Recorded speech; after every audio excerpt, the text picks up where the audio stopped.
What we're looking for in interviewed applicants is intellectual potential, intellectual flexibility. So what do I mean by that? So we're going to be pushing you to a point where your knowledge runs out, whether that's a maths interview, an English interview, a history interview, whatever your subject.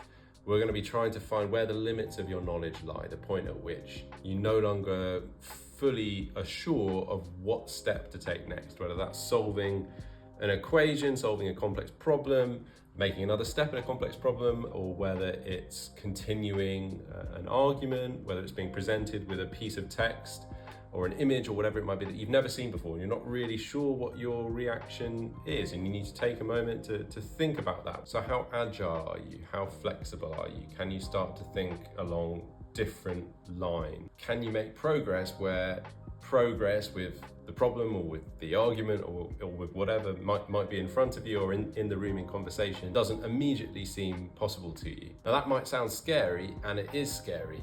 You know, we're going to be putting you in a position where you're going to be uncertain. Everyone's going to be in that same boat. You're going to be inevitably nervous about it, not just because you're going to be in a formal situation, possibly in a room a bit like this, which itself can be a bit off-putting, but also because you're going to be placed intellectually in a situation where you don't know what to do. And what the best candidates will do will be to be able to react to that and be able to go, I don't know what the answer is. I don't know what the next step to take is. I don't know, but here are some ideas. You know, maybe I've covered something similar in my schoolwork before that might be applicable. It might be relevant.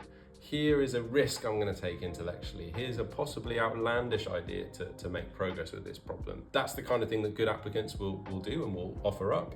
And then it's the interviewer's job to say, okay, now that you've said that, let me give you this extra piece of information that might help the conversation carry on, that might help you get further towards an answer, if an answer is the right way of phrasing what's in the room in your particular subject.